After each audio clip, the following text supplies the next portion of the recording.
Welcome everybody to episode 10 of From Surviving to Thriving. And today I have with me Dorothy Neville, who's going to share quite a remarkable story with you. Over to you, Dorothy. I'd love you to introduce yourself to the audience and share the story that you just shared with me. All right. Thank you. My name is Dr. Dorothy Martin-Neville, and I am currently an executive coach working with leaders to support them really impacting their mindset and their methods of communication so that they and their companies can succeed in ways they never knew was possible. Right? Fantastic. My story, going back to the beginning and very quickly, because it could take a very long time to tell. And actually, I have a book out there called Dreams Are Only the Beginning. Becoming Everything You Were Meant to Be, which really encompasses, is partly autobiographical, but with a message that anything is possible. Anything is possible, no matter what our life journey is. Anything is possible. It looks at all the dreams of my life and the ones that came true and the ones that didn't, and knowing that everyone that didn't was because it led me to something better. All right. But my story began in an orphanage and in Boston, Massachusetts. And when I was 3, I was adopted by an Irish alcoholic policeman who took me to live in the housing projects in the inner city in Boston. And what ended up happening there is when he took me home, my mother and my grandmother were adamantly opposed to having an illegitimate child living in a good Irish Catholic home. And so my grandmother refused to see an illegitimate child in her home.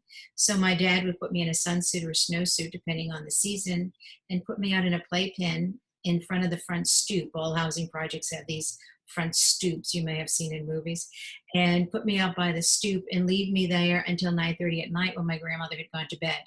And then he would come out and get me and bring me in, give me dinner and put me to bed and get me up by 5:30 in the morning before she woke up, so that for 3 years she never saw an illegitimate child in her home.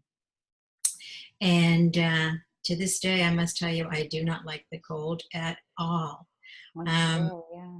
Never liked the snowstorms and the issues we have up here in the northeast of the United States.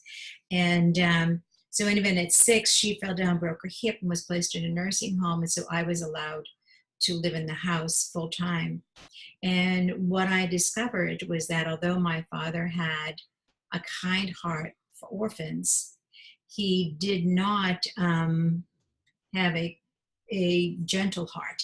And so he was very much a violent alcoholic who was extremely intimidating and frightening for most people. So we had very few people in our home. Most people were frightened of my father.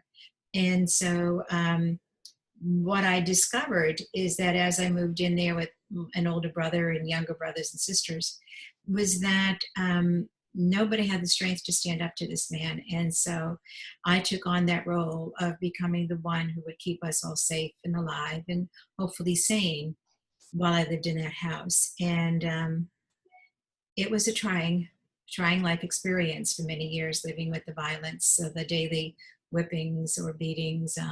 And he was a semi-pro ball player, so he was very powerful and big, stocky guy. But I made it through, and at 17, graduated from high school. Was supposed to get married because in the inner city, that's what we did. You know, you make it to high school graduation, which makes you a success story, and not everybody did. And then you married. So you graduated in May and you got married in June, which was fine with me, but I also wanted more. And so I was not allowed to go to college. My dad didn't have money or believe in educating girls. And so I applied to nursing school, discovered that I went to an unaccredited inner city school system. Therefore, no nursing school in the United States could accept me, because although I had good grades, I did not go to an approved school for the United States. And then I decided, all right, I will look at something else. My mother suggested I become a waitress till I was pregnant and then quit work and just stay home and raise and have 10 or 20 children and stay home and raise the children. That really didn't go over well. I wanted more. And so I wanted to be a social worker, found out there were a group of Catholic nuns who did social work. So I applied to join their community and discovered the Catholic Church doesn't allow illegitimate children in the convent. And so that door was closed, I thought, until months later, one of my teachers said, I guess you're going to be marrying Michael. And I said, yes, I am, because I can't get out. I can't get out of the projects. I can't get out of South Boston. And she wrote to over 1,000 communities around the globe, and they found one that in Canada, they work with prostitutes. They said they were willing to take a risk on an illegitimate child. And so I joined a French-Canadian community. And in doing so, Mother, with long black habits that we wore, and Mother Superior had said, sister, I'm sending you to college. And I said, they won't let me in, sister. And she said, if I send you, they will. And so Mother sent me to college, and I was blessed with getting a college education. And at that point, nobody cares where you went to high school. Yeah. Because you went to a very good college, that's all that counts.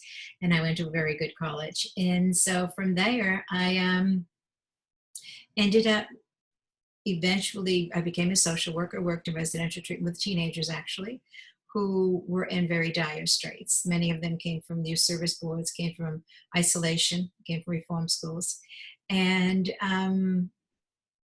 were not unfamiliar to me. That was a world I knew about. And so I did that, and eventually left and moved to Manhattan in New York City and became an international airline stewardess for Trans World Airlines. And lived a very different life than I did as a Catholic nun. I'm sure. I flew all over Europe and Hawaii and had a very wonderful, blessed experience for a few years. And then married and had children, and was married for 15 years, but divorced when I had a kindergartner and a fourth grader. Went back to school and got my master's because at that point I could. And then my PhD, and opened up a school in integrative healthcare. And I had created a method of energy medicine, which encompassed the 9 methods that I had been certified in or licensed in, combined them with my American therapy, the psychotherapy that I had done for years at that point, and created my own method. It was called the WISE method. And actually, I have graduates in Australia and who say the government reimburses them for practicing the WISE method. Oh, wow. And working with patients in Australia. And long story short, I had that school for 19 years. About 60% of my personnel my students were physicians, nurses, occupational therapists, massage therapists. But I also had 40% that were housewives, waitresses, lawyers, bankers, all kinds of folks, truckers, all kinds of folks. And taught that method, that 50% was a personal process. 50% was every afternoon a new technique I had developed to deal with various diseases, various cancers, and so forth. And it was a 4-year program, meeting 1 weekend every 2 months. And went on, and eventually my baby, my younger, I have 2, and my youngest went to college. I left the country and moved to Anguilla in the British West Indies and lived there for 10 years. Oh, wow. And then came back to America a few years ago, and I've been coaching executive leaders, primarily women, but not solely, so that they really can become everything they're meant to be. Looking at mindset, looking at we're as limited as we believe we are, and far better communication skills, and teaching people how to stand in their true power. The true power, not that controlling, manipulative power, but the true power is so that they can really learn how to lead and create leaders around them. So it's been a very full life, and God willing, I've got many, many more decades to go. But that's amazing. And that, what you just said about we're only as limited as we believe we are, is so true. And what really inspires me about your story is that you could have gone in such a different direction, but there was something driving you that wanted a better life. And so where did that come from for you? That you could have had so many reasons or what could have turned into excuses to stay stuck. And you had a crazy start to life, right? Just crazy. And so what was it that drove you to, you kept fighting against all the obstacles that were thrown your way until eventually the universe totally delivered? How do you feel that happened? I believe I came in this time with a very large amount of faith. I don't really practice religion, but I have a huge spirituality, a huge spiritual life. And I believe I came in with great faith. And with great faith comes optimism, comes hope, Yes. Yeah. comes the realization that we've never walked alone one moment of our lives, that always Spirit has walked with us and guided us and protected us if we're willing to accept that guidance and that protection. So that optimist, I think, in me, and that faith-filled soul knew that if I didn't know if I was going to get out of this alive, if I was going to get out of this sane, I knew that I wouldn't get out of it alone. Mm-hmm. That always there would be somebody there with me. And there was. I don't believe any one of us walk a single moment of this life alone. Yeah, that's fantastic. And so that faith is really what drove you forward. Right. Yeah. There's a wonderful prayer, and I have it upstairs in my bathroom, and I had it with me forever. That really talks about putting your hand in the hand of God, and footprints. I've written several books, and footprints. I don't know if you know that. Yes, yeah. But footprints is in every single one of my books, because I believe completely that He has always walked with us. The Holy Spirit has always walked with us. Yeah, it's a beautiful poem. Beautiful. Yeah. Really, really beautiful. And I've lived it. I carry it in my pocketbook with me at all times. That footprints is just the prayer of my life. Mm-hmm. That's gorgeous. Yeah. So what would you say on your whole journey? Can you point to a moment that you would say would be your darkest moment, I suppose, and how you overcame that? Oh, I'd say I've had a few. Perhaps the darkest was, golly, when I was 16 and on my birthday, and it was so clear that my mother had wished I had never been born. And my father was so violent, and I was so tired to the bone of dealing with all of what my life had been. And not knowing if I wanted to live, And then later, when I married, I was a practicing Catholic at the time, and I believed you married for life, and I believed that, I fell in love and this was going to be a glorious marriage and so forth. And so when I filed for divorce, I just thought I didn't think I could ever go on. I knew I couldn't stay in that marriage. It was horrific. It was extremely toxic, and for myself as well as my two children. But I didn't know if I wanted to go on. I didn't know if that was it. But then I realized if I passed, somebody else would be raising my children. And I would never allow that to happen. So that became my driving force, that nobody would raise my children but myself. Nobody was going to love them more than I did. And nobody was going to enjoy them more than I did. And they became my reason to be. And before I knew it, I loved life again. I loved being alive. I loved the adventures and the journeys. And once you get through those dark periods, it's my life experience, I'm having had a couple of them. Once you get through those really dark experiences, you discover a perspective you never had before then. You also would discover a strength you never had before then. You realize, wow, there's nothing I can't do. If I truly want it, there is nothing I can't do. If I truly choose to be present, this is my journey. This is my time to be the absolute best me that I could ever be in my life. And so now if I have a moment, not like those, but if I have a moment of, oh gosh, here we go again, I just laugh and think, okay, every time you come out the other side, you're more you than you ever were before. You have more awareness of your goodness and your strengths than you ever had before. So whatever this roller coaster is this time, when you come out of it, you'll be more you than you've ever been before in your life. Yeah, and it's so true, isn't it? that carries me. Yeah. Yeah, fantastic. So, and that's such a great mindset, isn't it? Excuse me. But in the kind of work that we have done as social workers, often people don't have that mindset, and they are very much in the mindset of, this is just another thing that's happening to me. They're stuck in victim mode. So what would your advice be to someone who is in that camp, to transform their mindset, to look at the good sides of the obstacles that they're facing, the challenges that they're going through?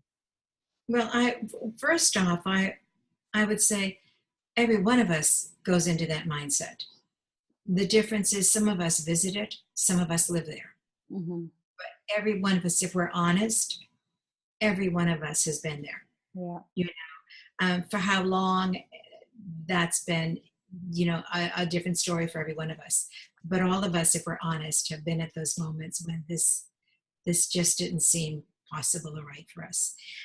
What would I say? What I would say, what I tell my people is, when I have people who come to me, what I say is, let's do a reality check. So you're telling me that nothing in your life has ever worked out. Let's reframe that, because I don't believe you. Let's look at one dream, just one, that you've had in your life, because you're sitting here breathing, talking to me. So clearly there was something in you that wanted to be able to talk to me, and it happened. So to tell me nothing has ever worked out is a lie, because you're right here with me. Something you wanted, you just received. So let's look again at other things, because when we tell lies to ourselves, we're the only one we're betraying. Mm-hmm. So what other dream, what other hope, what other expectation did you want in your life that you achieved? And as we can go through and start to identify, well, yeah, I guess it was this and this over here, but in the big scheme of things, I achieved nothing. No, in the big scheme of things, you achieved some things, and some things you didn't achieve. So let's look at the fact that now we know you have some successes and some not successes. Let's look at the not successes. Let's look at, is it better that some of those never took place? Let's look at what was needed for some of those, and at that moment, you didn't have the life skills or the companionship to support you getting there. Because sometimes there were life skills you didn't have, and now that you've got them, do you want that dream any longer? No, I've outgrown it. Okay, then, so you don't even need that dream anymore. So let's come back over here again. And really, in a very pragmatic, reality-based way, walk with them through every experience, every success, and then every so-called failure or block that they ran into. And look at whether or not they develop the muscle to walk around those blocks. Mm. And it's just a muscle. The more you learn to walk around obstacles, the more you realize it works. Because the fact is, I was told it's impossible 1,000 times. Yeah. No many things in my childhood, the things it was impossible to get out of the orphanage. It was impossible to survive that house. None of us knew we would. It was impossible to go to college, and I have a PhD. It was impossible to go to nursing school, and yet years later, I was a visiting professor at a medical school here in New England. I was a visiting professor at Cornell University, and I was told I could never go to college. And I went to Cornell University, one of the best in the country, many, many times as a visiting professor for a child who wouldn't get into college. So all of these things that we can't do, if you fight them, you simply exhaust yourself. I don't believe in fighting obstacles. What I do is, you're giving me an obstacle. You're telling me all the reasons I can't do something. I simply walk around you, and I continue on going where I'm going to go. I'm not going to waste an ounce of my energy fighting an obstacle. If somebody puts it up there, great. So I'll go this way, and I'll get there. Because life is too short for me to get into a power struggle with somebody. Mm-hmm. So if I can't teach at your college because I'm not smart enough, I don't have this degree, I don't have that, fine, you know what, see you. I'm going over here and I'll teach at this college. Yeah. And inevitably that has always worked for me. Yeah. You know, that when we waste our time playing victim and fighting somebody to prove a point, all we've done is wasted a whole lot of energy that could have been wildly successful if we'd taken that energy someplace else. So true. And that's really about being in flow, isn't it? And not even getting involved in the resistance of things, but like you say, just walking around the obstacle. Walk around it. Yeah, that's brilliant. I'd love to hear your experiences of being involved in energy work at a time where it wasn't really a big thing. It wasn't. You must have seen some roadblocks there. A few dozen, mildly. Back in the mid 80s, in 86 or so, when I started in energy work, people would say to me, "But you're so intelligent. Why are you doing something stupid? You're so intelligent. Why can't you see through how phony that is? You know, you're so intelligent. Of course, I've got all these degrees. You know, you're so intelligent. Why would you waste your time on something that's a passing fad? You know?" And I just say, because I have my own truth, and I would let it go. And yeah, there was a time when it was all airy fairy, it was all ridiculous, it was a passing fad, new agey people were doing, and it had no substance or credibility. And in my soul, I knew, because I'd been in practice long enough to see that with my psychological patients, my, or psychiatric patients, that disease there was a pattern. I was noticing a pattern. People that have this particular stressor were developing these particular diseases. People with these stresses were developing these diseases. When I would share it with people, they'd say, Dottie, don't say that outside of the circle. Keep that to yourself. It's sort of like, people are going to think you're crazy, so let's not spread the word. Well, it's essentially career suicide to a point in that kind of field, isn't it? Or was? Yeah. For 6 years, I had no malpractice insurance. And in the psychotherapy and psychology, you have malpractice insurance. And for 6 years, I didn't have malpractice insurance because they dropped me. Because they started asking, when they sent out our annual renewals, do you touch your patients? And I would say yes, and they'd say, sorry, but you're gone. We cannot cover you. And they continued that for about 6 years. In the 7th year, they said, we've now accepted that some therapists are practicing energy health. It was that point called body-centered psychotherapy. Yeah. Practicing body-centered psychotherapy. And if you are doing that and you are certified in your style, we will accept that. Please tell us how many hours a week you're touching your patients. And so I did, and they gave me my insurance back. And after that, I had it every year I was practicing, because time, and I trusted that I had enough intuition that if somebody was going to sue me or somebody was going to, I wouldn't take them on as a client. Yes. So I trusted, and in all my years, only one person was that, because in those years, if a therapist was touching a patient, one person came in and he thought he was going to have a sexual worker. Yeah. No, this isn't about sexual work. This is about soul work. This isn't about sexuality. You will not be having an orgasm in my office. I am working to heal your soul. This is a different story. Oh, well, why don't you do it while you're doing the other stuff? No, that's okay. And let that go. And I'm not the least bit shy sexually. So, I mean, it really was, we could have that conversation. That didn't faze me. And I was saying, no, that's not what I do here. I don't have all these degrees to do this with you. And I think maybe I need to refer you out to somebody else who would better suit your needs. And that was it. And everybody else that I worked with was a joy. And when I got my practice back, it went. So it really is, when you believe in something fully, you just watch the cycles. Truth always rises to the top. Yes, absolutely. It may take a long while, but truth rises to the top. And so in my work, I did it. I probably had my school for about 9 years, until one year I was living on Anguilla in the British West Indies, and I flew back to teach one weekend. And one of my graduated students, who was assistant head of cardiology at a hospital here in Connecticut, said, we would like to open up an integrative health department. And I went through your school. You're more like, because it was a 4-year program, a 3-year program at the time, you're more like a medical school or a nursing school.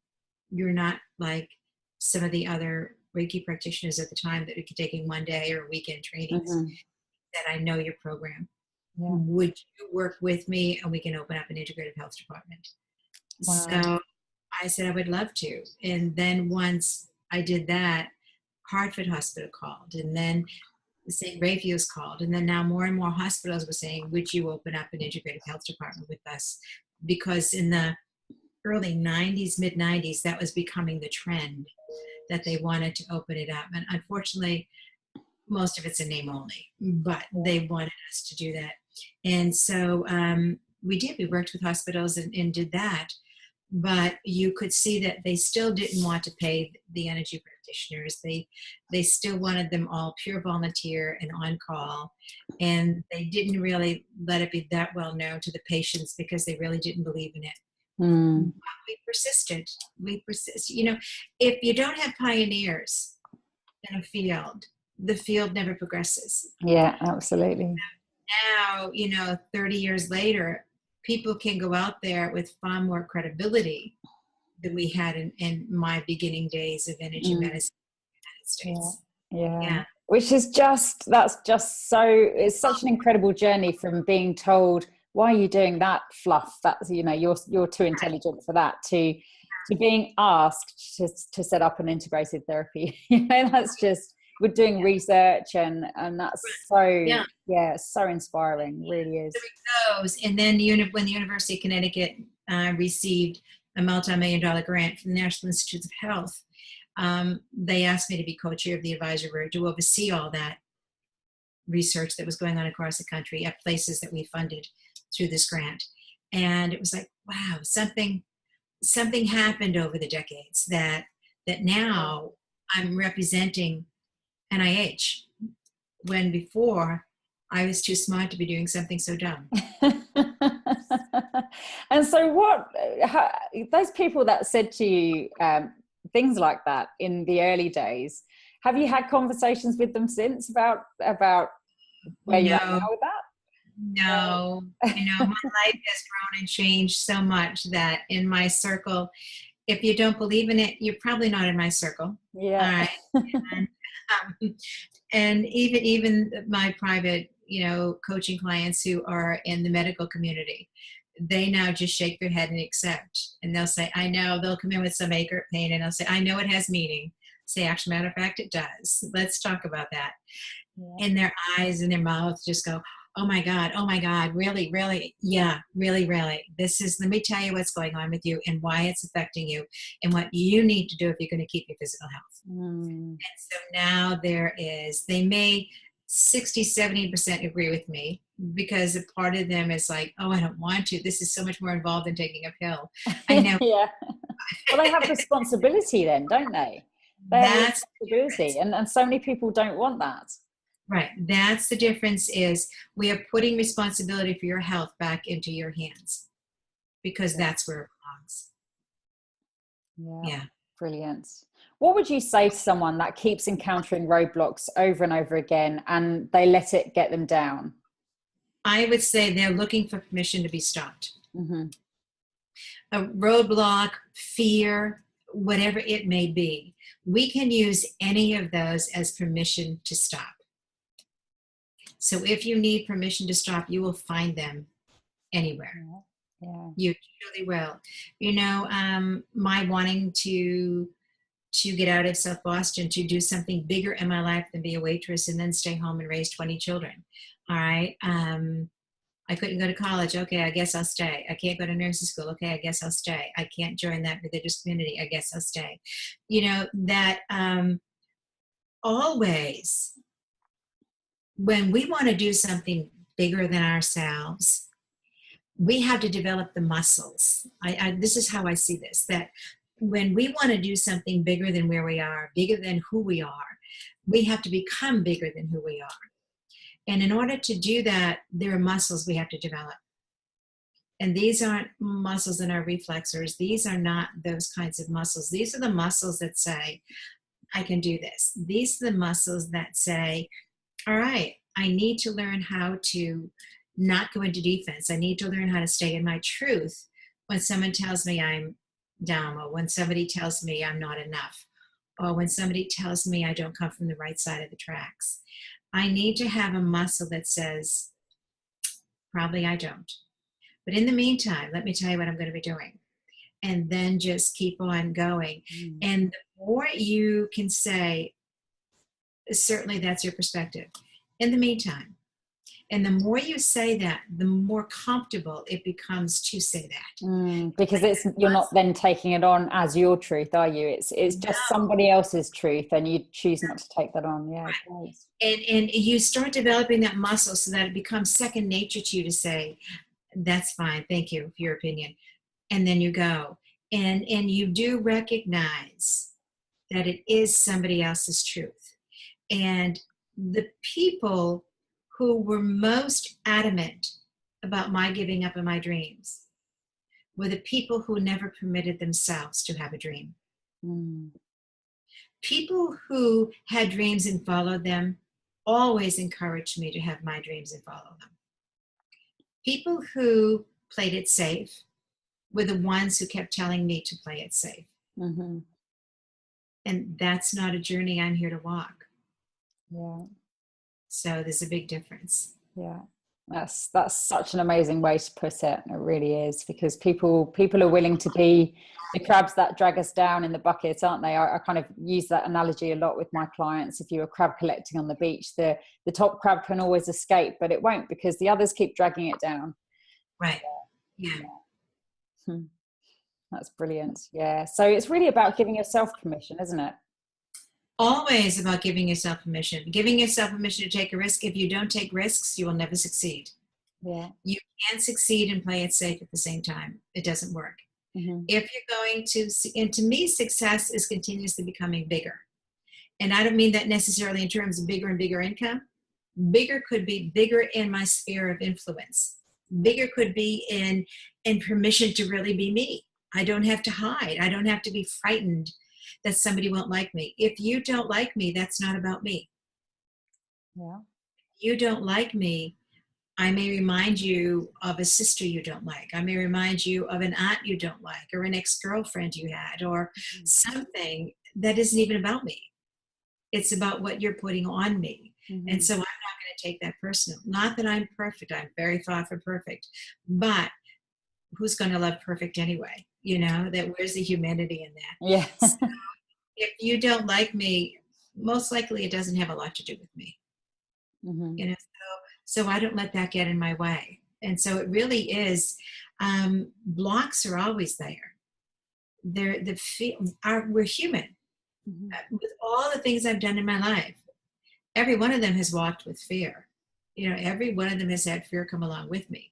It's just that wasn't my permission to stand still. That was just what came along at this part of the journey. And eventually it'll go. When I was recent past president of the National Speakers Association here in Connecticut. And I remember when I first spoke, I got out of grad school and I was newly divorced. I had to support my babies and I had to get patients. And somebody said, go speak every place you could. Well, I spoke at book clubs, women's groups, synagogues, churches. I spoke everywhere I could speak.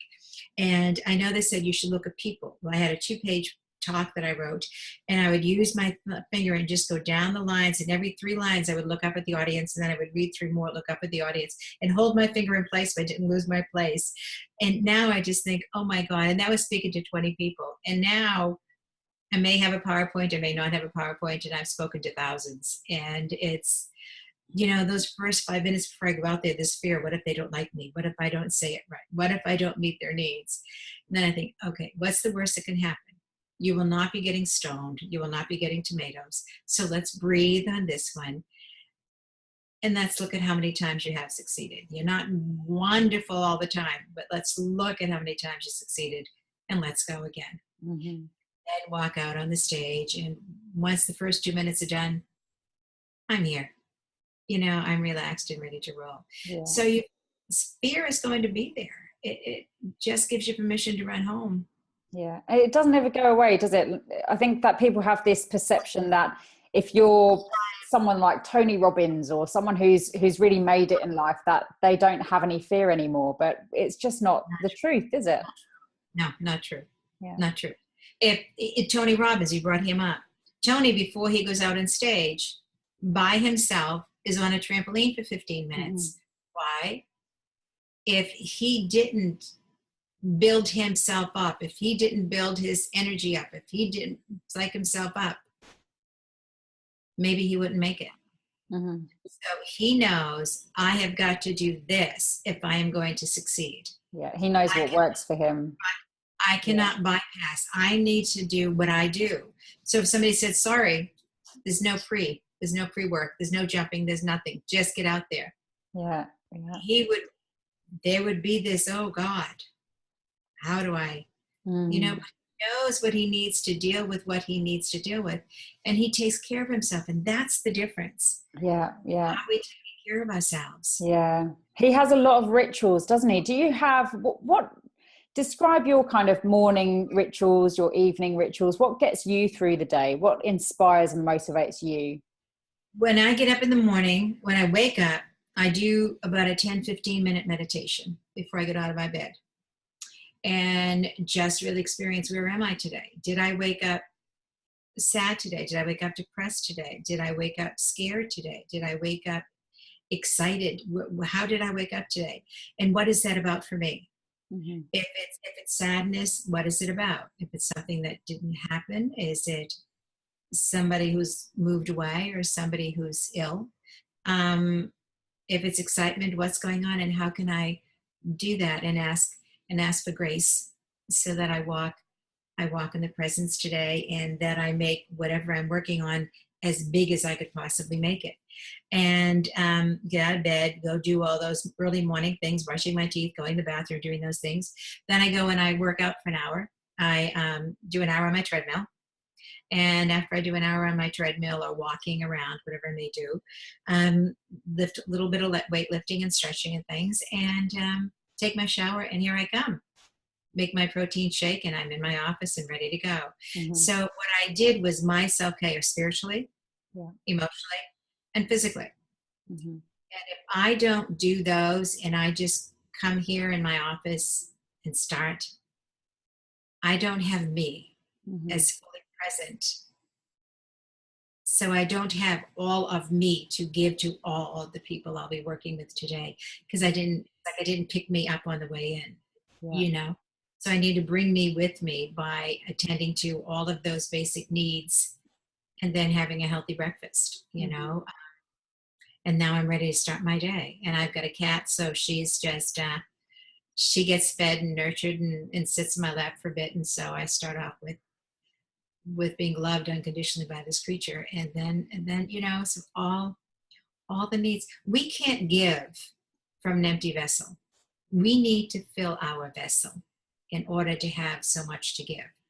And I'm so aware of that. So I spend that time filling that vessel for myself. That's fantastic. Do you have an evening ritual? In the evening, when I'm done and here, making myself or meeting somebody for dinner, or going to a local place where I know everybody who's going to be sitting around, and enjoy a dinner, and then come back here, and depending on what's up, some evenings I have a speaking engagement, or I have something I've got to do, and some I don't. And so then I would go up and stretch and check messages from girlfriends, or maybe give somebody a call and connect my personal life then, and shift those gears into who am I when I'm not in service? Who am I when I'm just me? And then go into that life. Yeah, lovely. Yeah. Would you have a parting pearl of wisdom for our audience? I would say that if you remember, and this may take practice, that you have never walked a moment of your life alone. Not one single moment. Even when you felt most lonely, most abandoned, most unloved, that you have been cherished beyond words. And if somebody else cherishes you so completely, what can you do to cherish yourself today? That's gorgeous. That's Yeah. gorgeous. And how can our audience connect with you, Dorothy? My website is askdrdorothy.com. So that's askdrdorothy.com. And there's many things going on. I'm actually opening up a membership program, membership site for really powerful leaders who want to keep walking deeper and deeper into their truth and deeper into their leadership. And they can reach me by email, Dorothy at askdrdorothy.com. And I certainly can give them information about that. I'm really excited about that. I'm kicking it off at the end of the month. Cool. And it's going to be once a month, we'll be getting together on Zoom.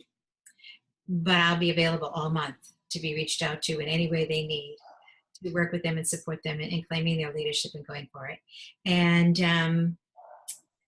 so just contact my email address, as I gave you, Dorothy at askdrdorothy.com, and my website.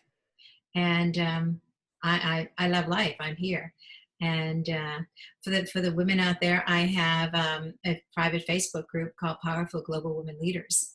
And they're welcome to join my Powerful Global Women Leaders website as well. I mean, Facebook page. I would love it. We're all in this together. And we've got to support each other, continuously growing and becoming more of who we're meant to be. Because I truly do believe that we are all in this together. There is no us and them. It's just us.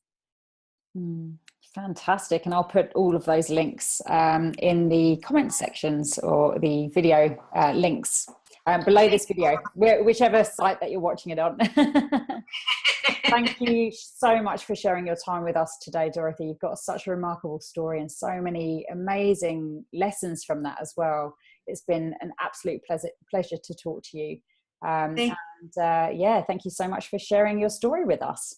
And God bless on your podcast. I hope it just reaches millions, because we need to support all of us in the ups and the downs of this journey. And those who are in it alone in their own mind's eye are really suffering the most. And so letting all of them know that they've never been alone. Yeah. All right. Thank you. Thank you so much to our audience for watching, and be sure to connect with Dorothy. I'm sure she's got amazing pearls of wisdom that she shares regularly. So make sure you connect with her on the links in this video. Thank you so much for watching, and I'll see you on the next From Surviving to Thriving. Bye-bye. Thank you so much for joining me today for my video interview series From Surviving to Thriving, stories of real people overcoming real adversity. If you're currently going through a situation that you're struggling to cope with right now, some kind of change or trauma in your life, maybe that's happened in your past and you're struggling to deal with, then I'm here for you, either via one-on-one coaching or through my online coaching program, From Surviving to Thriving, which I put together based on my own experiences of overcoming adversity and with the clients that I have worked with, helping them through their tough times. This is a combination of tools, quick and easy tools that will help you to transform your life, help you shift out of that negative mindset and into neutralizing those negative emotions so that you can cope with what's going on and create a better life for yourself. Head on over to my website, coachcarly.com, where you'll find all the information you'll need. And if you want to get in touch, feel free to do so via the contact page on my website. I look forward to hearing from you soon.